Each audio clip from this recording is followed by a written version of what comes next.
السلام عليكم ورحمة الله وبركاته في حلقة جديدة من ميدو الملاعب. أوقات كتير بتحتاج إنك تنشط حتة التميز اللي فيك واللي عندك، وده بتكون محتاجه قوي لما يكون الفارق بينك وبين المنافس بتاعك فوارق متقاربة، أو يكون المنافس بتاعك أعلى منك. عشان كده المدير الشاطر والمدير الصنايعي على طول بيروح للنقطة دي. في الحالات دي ليالي الأبطال الثلاث والأربع اللي فات ادتنا ده بصور وأشكال مختلفة. إذا كنا بنتكلم في ماتش باريس سان جيرمان وبروسيا دورتموند أو ماتش ريال مدريد وبايرن ميونخ. أنا هبدأ كلامي عن دور الأربعة في تشامبيونز ليج. هبدأ من باريس، من بارك دي برانس، ماتش باريس سان جيرمان وبروسيا دورتموند. هو ايه اللي خلى بروسيا دورتموند يصعد؟ ناس كتير طبعا هتروح لحتة انه باريس ما كانش محظوظ وكور كتير جت في القايم وفي العارضة وحاجات من دي، 3-4 كور يمكن. وناس هتقول لك لا، دورتموند تفوق لانه كان احسن وكلام من ده. انا في الحالتين ماشي، بس خلينا بقى ناخد الموضوع للعلم. انا من اول حلقة اتكلمت معاكم فيها انا بقول لكم اي مكسب في اي رياضة واي خسارة بيبقى فيه في المكسب شغل عظيم اتعمل بره الملعب، وفي الخسارة بيبقى فيه قصور في الشغل حصل بره الملعب. انا لما ابص على تصريحات ديرزيتش المدير الفني لبروسيا دورتموند بعد ماتش الذهاب في المانيا اللي هو دورتموند كسب برضو 1-0 فيه، قال انا خطتي علشان اوصل النهائي وعدي ماتش باريس سان جيرمان بتستند على الحاجات المتميزة في الفريق عندي. فاحنا لما نبص على بروسيا دورتموند وباريس ونبص على المستوى الفني، لا، باريس اعلى، باريس اعلى من غير نقاش. عشان كده ديرزيتش نشط حتة التميز عنده. لكن قبل ما بتنشط حتة التميز والكلام ده بالعلم، انت لازم تحدد الحاجات المتميزة عندك. عشان كده ديرزيتش استغل انه فرقته احسن فرقة بتلعب هجمة مرتدة في العالم في الوقت الحالي. دي حاجة.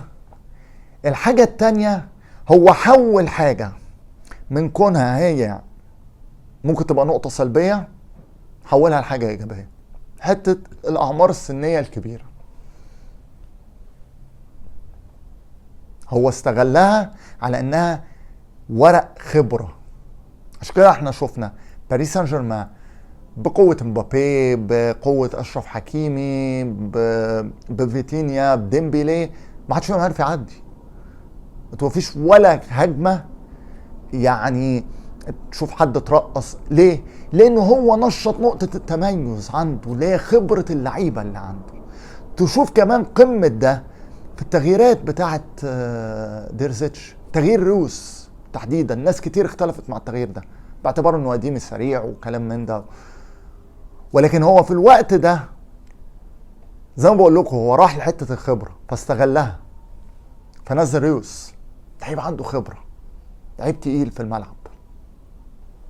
هي دي حتة التميز اللي خلت دورتموند يكسب كمان في باريس، مش بس يعدي يتأهل، لا ده كسب 1-0 وعرف يعدي ويوصل للنهائي. طب كل ده اتعمل ازاي من ديرزيتش؟ وده كلام ديرزيتش برضو. كان محلل الاداء بتاع دورتموند كان قدم له التقرير بتاعه من قبل ماتش الذهاب وقال له احنا عندنا نقطة الدفاع دي انه اللعيبة عندها خبرات كبيرة، فدي نقطة تميز هايلة بالنسبة لنا لازم نشتغل عليها. عندنا حتة ان احنا بنعمل هجمة مرتدة من 3 لمسات، دي حاجة لازم تشتغل عليها. فهنا برضو محلل الاداء ليه دور في انه يحدد لك ايه الشيء المميز عندك عشان انت بقى كمدير فني تعرف تنشط ده. فتحياتي لدورتموند اكيد. طب يلا نطير من باريس نروح لمدريد ونشوف الميستر كارلو أنشيلوتي.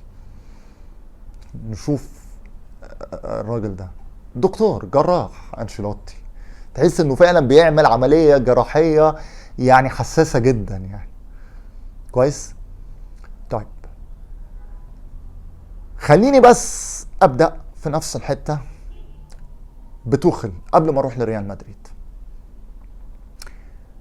اللي شاف منكم الماتش، وانا عارف طبعا كتير منكم اتفرج على الماتش يعني ما كانش كلكم، الولاد تحديدا، توخل بعد الجون بتاع ديفيز عمل ايه؟ خرج الفرقه كلها، كل اللعيبه المميزه عنده، اذا كنا بنتكلم على هاري كين وغيره، كل المميزين عنده راح صاحبهم. طبعا دي اول غلطه، لانه ريال مدريد ما تعملش معاك كده وانت كسبان 1-0 ولا وانت كسبان 2-0 حتى. دي نمره واحد. يبقى هو هنا ايه؟ هو مش بس ما نشطش الحته المميزه عنده اللي هي شخصيه الالمان، لا ده ضيع اي نقطه ممكن تكون نقطه قوه عنده. كويس. نروح لانشيلوتي. حته التميز عنده اللي نشطها كانت ايه قبل الماتش؟ وده بتصريحات كارباخال وفينيسيوس و كارباخال وفينيسيوس ولونين بعد الماتش، وبكلام انشيلوتي في المؤتمر الصحفي قبل الماتش، ورجعوا للمؤتمر الصحفي موجود على يوتيوب يعني. بيقول انه اتكلم مع محلل الاداء بتاعه، فقال له احنا اول حاجه محتاجينها اللعيبه البدله يقدروا كل اللعيبه اللي محتمل انهم ينزلوا يقدروا يلعبوا من 20 ل 25 دقيقه. فادي اول حاجه عملها انشيلوتي مع محلل الاداء. تاني حاجه قال له بعد ما عمل برين ستورمنج، عصف ذهني يعني مع محلل الاداء، نصحوا انه الناس بتوع الاعداد الذهني في ريال مدريد يقعدوا مع اللعيبه ينشطوا حته التميز الدائمه لريال مدريد، انه ريال مدريد عنده شخصيه انه فعلا ما بيتغلبش غير مع صفاره الحكم. ده يمكن الفريق الوحيد في العالم ريال مدريد مع النادي الاهلي المصري اللي فعلا ما بيتغلبش غير مع صفاره الحكم. فقال له يتقعد معاهم من ساعه لساعتين في كل تمرين، وقد كان. والتغييرات لما استقر انشيلوتي على التشكيل الاساسي ومين اللي محتمل ينزل، يتقعد معاهم برضو ساعه كده انفرادي جنب الساعتين، يتقعد معاهم ساعه انفرادي علشان تتنشط الحاجه دي جواه. فدي نقطه. النقطه الثانيه، انشيلوتي نشط نقطة تميز عنده هو لما اختار خوسيلو في اول الموسم، لما قال لهم انا اكتفيت ببيلينغهام وعايز خوسيلو وتعالوا اتكلموا معايا اخر الموسم. كويس. هو عمل كده انشيلوتي في اول موسم، نشط نقطة التميز عنده، نزل خوسيلو. طب خوسيلو عمل ايه؟ جاب الماتش، جاب جونين. طب التغييرات عملت ايه لريال مدريد؟ جابت له الماتش، قلبت له الماتش.